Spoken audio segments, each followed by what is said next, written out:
আপনারা সবাই ভালো আছেন। আজকে আমি এখানে একটা পেঁপে নিয়ে নিয়েছি আর একটা আলু নিয়ে নিয়েছি। এখন এই পেঁপেটাকে আমি কেটে ধুয়ে নেব। লোকে ধুয়ে কেটে নিয়েছি। এখন এটা আমি ঘষে নেব। প্রতিটা আমি ঘষুনি দিয়ে একই রকম করে এভাবে করে পাতলা পাতলা করে ঘষে নিচ্ছি। এগুলো সব ঘষে নিয়েছি। আলুটাকে আমি ছোট ছোট করে কেটে নিয়েছি। কড়াইতে তেল দিয়ে দিচ্ছি।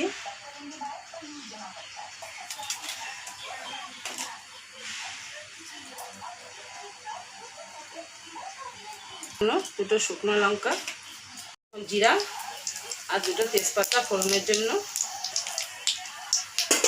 কেটে রাখা আলুগুলো দিয়ে দিচ্ছি।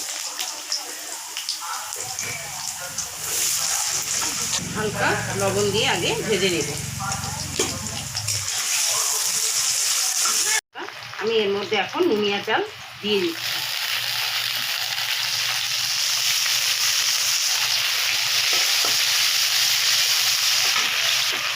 কাঁচা লঙ্কাগুলো দিয়ে দিলাম।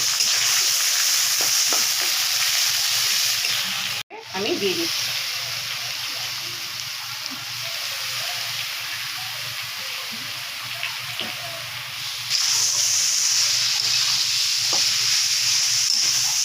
এখন এটা আমি ভালো করে একটু নেড়ে চেড়ে নেব।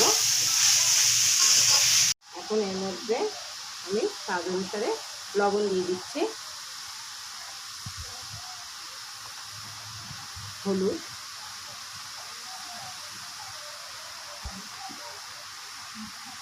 এখন একটু আবার 5 মিনিটের মতন আমি ভালো করে এটা নেড়ে চেড়ে নিব।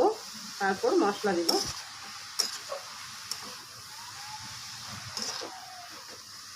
5 মিনিটের মতন ভাজা ভাজা আমি আগে করে নেব।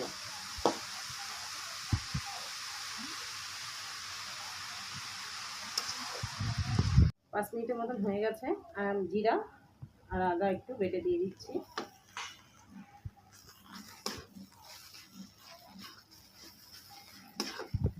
মধ্যে হালকা লঙ্কার গুঁড়ো দিয়ে দিচ্ছি।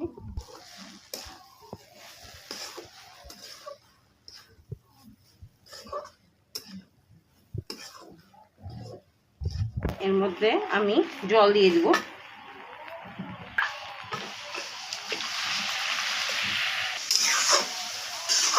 এটাকে এখন একটু সিদ্ধ হওয়ার জন্য, যেহেতু নুনিয়া চাল আছে, আলু আছে, এটা এখন আমি ঢেকে দেব। এখন এটা ঢেকে দিলাম। কেন আমি ঢেকে দিচ্ছি।